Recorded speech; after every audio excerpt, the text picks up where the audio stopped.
Hello friends, welcome back to my channel. आज हम आपके BEd second sem subject learning and teaching का unit 1 का लेवल्स ऑफ लर्निंग टॉपिक करने वाले हैं। बेसिकली यहाँ पे 3 लेवल्स होती हैं लर्निंग की, जिन्हें हम एक एक करके कंप्लीट करेंगे। ये वीडियो आपको एक आइडिया देगा कि इस क्वेश्चन को आपको अपने एग्जाम में कैसे लिखना है। So let's start with our topic levels of learning. Learning occurs at different levels depending on the depth of thinking and involvement of the learner. These levels are commonly classified into memory level, understanding level and reflective levels. Each level represent a progressively high stage of learning. मतलब learning की 3 levels होती हैं, memory level, understanding level और reflective level. Hindi भाषा में इन्हें स्मृति स्तर, बोध स्तर और चिंतनशील स्तर कहते हैं। First, memory level. This is the first level of learning where emphasis is placed on rote memorization. Learners commit facts, data and information to memory and recall them without deeper comprehension. यानी कि यह सीखने का सबसे प्रारंभिक स्तर है। इस स्तर पर मुख्य जोर रटकर याद करने को दिया जाता है, जिसे हम रोट मेमोराइजेशन कहते हैं। ठीक है, विद्यार्थी तथ्यों, आंकड़ों और सूचनाओं को याद करता है, सीखी हुई जानकारी को बिना गहराई में समझे दोहराता रहता है। For example, table, important dates या फिर डेफिनेशंस याद रखना। ओवरऑल देखें तो मेमोरी लेवल में याद करने और रटने पर जोर दिया गया है। सेकंड है understanding level. Learner moves beyond simple recall to comprehend that relationship between ideas. They can explain concepts, principles and generalizations in their own words. इसमें क्या होता है, विद्यार्थी केवल जानकारी याद नहीं रखते बल्कि उसे समझते भी हैं। ये किसी सिद्धांत, नियम इन सबको अपने शब्दों में समझा सकता है। यहाँ पर नई बातें जो सीखी गई हैं उन्हें कैसे रियल लाइफ में अप्लाई करना है ये भी बताया जाता है। फॉर एग्जाम्पल, जो आप लोग फॉर्मूले याद करते हैं गणित के, उनको केवल फॉर्मूले या सूत्र के रूप में आपको नहीं बताया जाता है, बल्कि आपको वो समझाया जाता है, उनका डेरिवेशन आपको बताया जाता है, जिससे कि आप उनका पूरा अर्थ ग्रहण कर सकें। थर्ड है आपका reflective level. The highest level of learning characterised by deep thinking. Learners critically analyze information, solve complex problems and make informed decisions, demonstrating high level of autonomy. तो यहाँ पर सीखने को सबसे उच्च स्तर माना गया है। विद्यार्थी यहाँ पर गहराई से सोचते हैं और जानकारी को एनालाइज करते हैं, समस्या सुलझाने में भी मदद करते हैं, तर्क, आलोचनात्मक सोच जिसको हम क्रिटिकल थिंकिंग बोलते हैं, और निर्णय लेने की क्षमता को विकसित करते हैं। यह स्वतंत्र रूप से विचार कर निष्कर्ष निकालते हैं, यानी फाइनल डिसीजन बहुत सोच समझ के लिया जाता है यहाँ पे। फॉर एग्जाम्पल, कोई भी सामाजिक समस्या का एनालाइज करने के बाद उसका सुझाव देना। अगर मैं तीनों लेवल को समराइज करूँ तो मेमोरी लेवल में किसी भी चीज़ को रटना, अंडरस्टैंडिंग लेवल में किसी भी चीज़ को समझना, अच्छे से उसका मीनिंग ग्रहण करना, रिफ्लेक्टिव लेवल में क्रिटिकल थिंकिंग या लॉजिकल थिंकिंग करना, उसके बाद किसी भी समस्या का समाधान देना। अगर ये क्वेश्चन 5 नंबर का आता है तो आप इतना ही लिख के छोड़ सकते हैं विद एग्जाम्पल्स। और अगर ये क्वेश्चन 10 नंबर का आता है जिसमें आपसे कैरेक्टरिस्टिक्स और रोल ऑफ टीचर भी पूछा जाता है इन पर्टिकुलर लेवल पे, उस टाइम आप अपना आंसर कैसे लिखेंगे वो हम आगे वीडियो में देखेंगे। पहले देखते हैं memory level. Memory level is the most basic level of learning, focused on rote memorization of facts and information. Coming to its meaning, at this level, learning means storing and recalling information exactly as it is presented without much understanding. जैसे मैंने आपको अभी बताया इससे पहले, स्मृति स्तर पर अधिगम का अर्थ है किसी जानकारी, तथ्य या विषय वस्तु को उसी रूप में याद करना और आवश्यकता पड़ने पर उसको दोहराना, बिना गहरे अर्थ को समझे या अवधारणा को समझे। मतलब रट्टा मार वाली प्रोसेस यहाँ चलती है। Coming to its characteristics, first, emphasises on rote memorisation. यहाँ पर रट के याद करने पर विशेष जोर दिया जाता है, मतलब रट्टा मार प्रोसेस है। सेकेंड, टीचर सेंटर्ड अप्रोच, यानी एक शिक्षक केंद्रित प्रक्रिया होती है। इसमें मेन जो फोकस एरिया होता है वो टीचर होता है। थर्ड कैरेक्टरिस्टिक्स है focus on facts, date and definition. As मैंने आपको बताया कि इसमें तथ्यों, तिथियों, परिभाषा और सूत्रों को याद करने पर ध्यान दिया जाता है।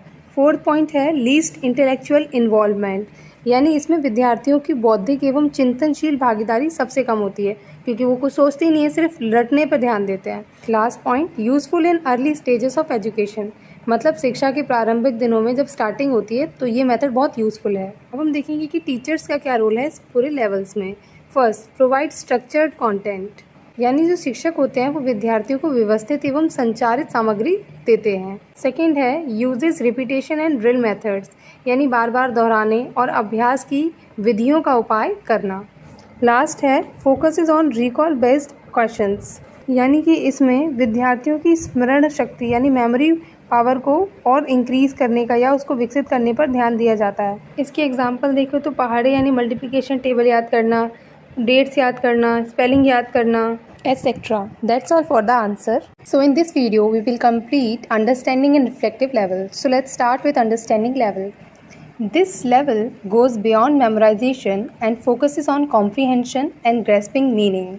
यानी कि बोध स्तर सीखने का वह स्तर है जो केवल याद रखने तक सीमित नहीं रहता, बल्कि विषय को समझने और उसके अर्थ को ग्रहण करने पर भी बल देता है। Meaning of this: at this stage, learner not only remember information but also understand concept and their relationships. मतलब कि इस स्तर पर विद्यार्थी केवल जानकारी को याद नहीं रखता, बल्कि अवधारणाओं यानी कॉन्सेप्ट, सिद्धांतों और उनके आपसी संबंध को समझते भी हैं।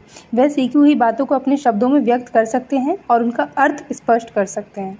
Moving on to characteristics, first emphasises on comprehension and reasoning.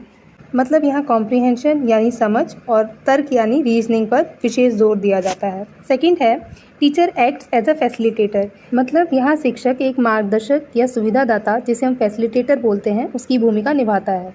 Third है एनकरेजेस डिस्कशन एंड एक्सप्लेनेशन। मतलब यहाँ चर्चा, प्रश्न उत्तर और विचार विमर्शों को प्रोत्साहित किया जाता है। लास्ट है application of knowledge in simple situations. इस स्तर की समझ द्वारा विद्यार्थी सीखे हुए ज्ञान को सरल परिस्थितियों में भी प्रयोग कर सकते हैं। In short, understanding level of learning ज़्यादा मीनिंगफुल एंड एक्टिव प्रोसेस है। Coming to role of teachers, first explain concepts clearly. मतलब शिक्षक अवधारणाओं यानी कॉन्सेप्ट को स्पष्ट और सरल तरीके से समझाता है। शिक्षक उदाहरणों, चित्रों तथा व्याख्याओं का उपयोग करते हैं अच्छे से समझाने के लिए। Last, encourages questioning and discussions. यानी एक शिक्षक विद्यार्थियों को प्रश्न पूछने और चर्चा में भाग लेने के लिए प्रेरित करता है। ओवरऑल देखा जाए तो एक विषय के विभिन्न पहलुओं के बीच संबंध स्थापित करने में एक शिक्षक सहायता करता है। For example, understanding Y seasons change और एक्सप्लेनिंग अ मैथमेटिकल फॉर्मूला। मतलब बोध स्तर की मदद से एक शिक्षक किसी भी टॉपिक को गहराई से समझाता है, जैसे एक शिक्षक द्वारा समझाना कि ऋतुओं में परिवर्तन क्यों होता है, या फिर किसी गणित के सूत्र का अर्थ या उसका उपयोग समझाना। That's it. Coming up to third level of learning, reflective level. Reflective level is most advanced level of learning, involving critical thinking and problem solving. चिंतनशील स्तर अधिगम का वह स्तर है जहाँ पर विद्यार्थी केवल समझने तक सीमित नहीं रहते, बल्कि गहराई से सोचते हैं, विश्लेषण करते हैं और समस्याओं का समाधान खोजते हैं। इसे उन्नत और उच्चतम स्तर का अधिगम यानी लर्निंग भी कहा जाता है। It's meaning is at this level learners analyse, evaluate and apply knowledge creatively in new situations. चिंतनशील स्तर पर विद्यार्थी अर्जित ज्ञान का विश्लेषण, एनालिसिस, मूल्यांकन, इवेल्युएशन और रचनात्मक उपयोग यानी क्रिएटिव एप्लीकेशन करते हैं। वे नई परिस्थितियों में अपने ज्ञान का प्रयोग कर उचित निर्णय लेते हैं और समस्याओं का समाधान खोजते हैं। Now let's see it's characteristics. First, learner centred approach, यानी ये एक विद्यार्थी केंद्रित अधिगम की प्रक्रिया है। Second, development of critical thinking. मतलब आलोचनात्मक चिंतन यानी क्रिटिकल थिंकिंग का विकास करती है। Third, emphasises on problem solving and creativity. मतलब समस्या समाधान और रचनात्मकता पर विशेष बल दिया जाता है। फोर्थ है integration of previous knowledge with new experiences.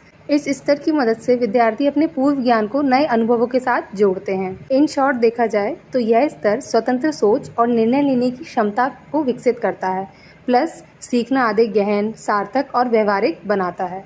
Now let's see role of teachers. First, act as a guide और मेंटर। शिक्षक एक मार्गदर्शक और सलाहकार की भूमिका निभाता है। Second, encourages independent thinking. विद्यार्थियों को स्वतंत्र रूप से सोचने और निष्कर्ष निकालने के लिए प्रेरित करता है। Third, provide real life problems and situations.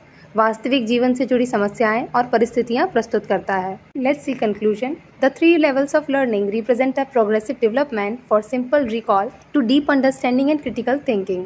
Effective teaching should aim to move learners from lower to higher levels of learning for holistic development.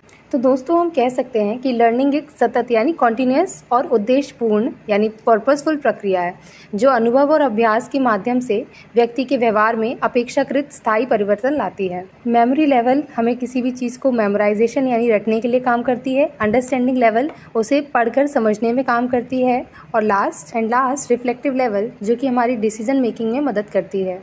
एक शिक्षक को हमेशा एम करना चाहिए कि वो लर्नर्स को इजी से हार्ड लेवल की तरफ ले जाए, जिससे कि उनका संपूर्ण विकास हो सके। That's all in this topic. आपको ये वीडियो कैसी लगी मुझे कमेंट में बताइए। नेक्स्ट आपको किस सब्जेक्ट की वीडियो चाहिए वो भी आप मुझे कमेंट में बताइएगा। For more such videos do like and subscribe this channel and don't forget to share it with your friends.